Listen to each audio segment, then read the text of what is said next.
All right, so today we're jumping into a really intense passage from Jeremiah chapter 6. It's a story that kicks off with this terrifying military invasion, but it ends with something totally unexpected, a deep diagnosis of a nation's soul. Let's get right into it. Okay, this line right here.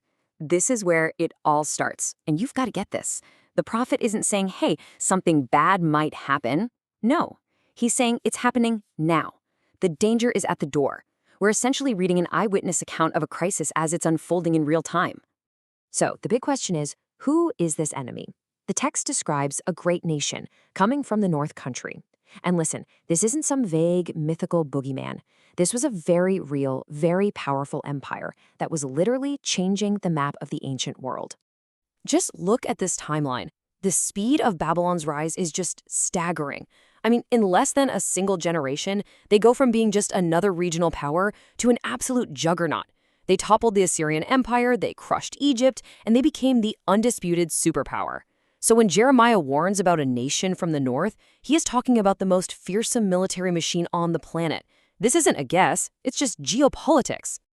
And here's the thing about Babylon. They weren't just about brute force. They were masters of psychological warfare. Long before their armies even showed up, their terrifying reputation would roll in like a storm front, spreading panic and just breaking people's will to fight. And man, this quote just perfectly captures what that must have felt like. It's not like fighting another army, it's like trying to fight the ocean itself. The sheer noise, the chaos, the overwhelming numbers, it was like a force of nature. And the text is crystal clear. These guys were cruel, and there was going to be no mercy. So that's the outside threat, but now the story turns inward. We're going to shift from looking at the army approaching the nation to the panic that's spreading through the nation, like a wildfire. Wow. I mean, what a powerful metaphor, right? The pain he's describing here isn't just some dull ache. He compares it to the pain of childbirth. It's sharp, it's overwhelming, and once it starts, there is no stopping it. It's a crisis that has its own life, its own momentum. So let's break down why this metaphor is so perfect. First, the pain just hits you, suddenly, out of nowhere.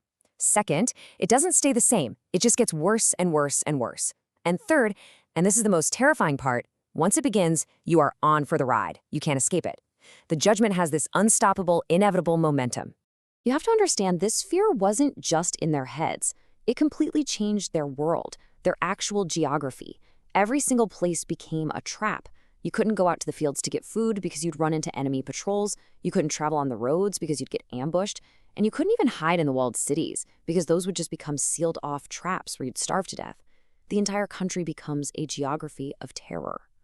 And then, as if that's not bad enough, the prophet tells the people to start mourning as if they've lost their only son. Now, in that culture, this was the worst thing that could possibly happen.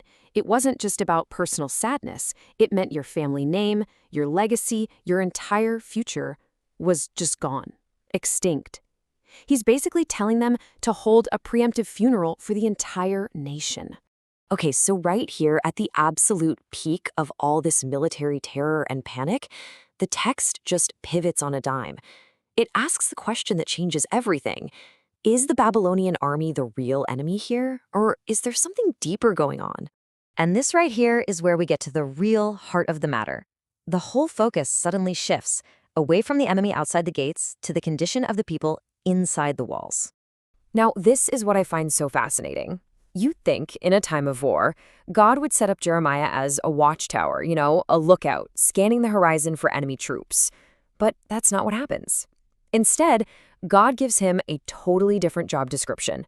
He's a metallurgical inspector, an assayer.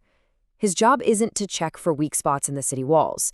It's to test the quality of the people themselves, like they're a piece of metal. So, what's on his inspection report? He finds that the people are brass and iron. Now, you might be thinking, hey, those are strong metals. That's a good thing, right? But that's not the point here. In this context, it means they're hard, they're stubborn, they're inflexible, and they are completely resistant to being changed or purified. And that's the real gut punch, isn't it? The very quality they were probably proud of, their toughness, their stubborn refusal to bend, was the very thing that was damning them in God's eyes. Strength that can't be refined, that refuses to become pure, is ultimately worthless.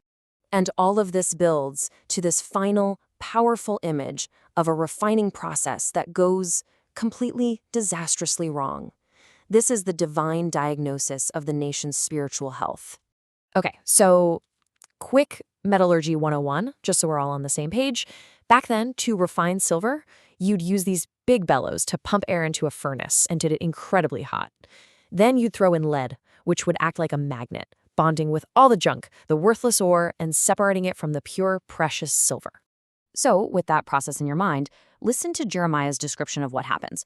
The equipment is just destroyed, the bellows are burned up, the special agent, the lead, is all gone, the guy running the smelter is working his tail off, but it's all for nothing. The whole process is a total failure. But why? And here it is. This is the core message of the entire passage. It wasn't the process that failed. The fire was hot enough. The refiner knew what he was doing.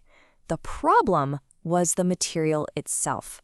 God had turned up the heat with warnings and discipline, but the people were like a chunk of worthless rock. There was just no precious silver in them to be found. So where does that leave them? The final verdict comes down, and it's harsh. But there's a really important detail tucked inside of it. A little flicker of hope in all this darkness. The people are called reprobate silver. All that means is rejected after testing. Think of it like a product coming off the assembly line that gets stamped, failed. It failed the quality control test. But, and this part is crucial, it's set aside as unusable. It's not annihilated. It's not thrown into the cosmic incinerator. Being rejected is not the same thing as being destroyed forever. And if you look at history, that's exactly what happened. Yep, the nation gets rejected from their land. They're sent into exile in 586 BC. But look, that's not where the story ends. Decades go by, Babylon itself falls, and a new king, Cyrus of Persia, lets the exiles go home. That rejection, it was a chapter, not the end of the book. And that leaves us with this final, really provocative thought to chew on. All those attempts to refine the people back home had failed because they resisted. So the exile wasn't just a punishment meant to destroy them. It was the one furnace, the one final refining fire that they absolutely could not escape.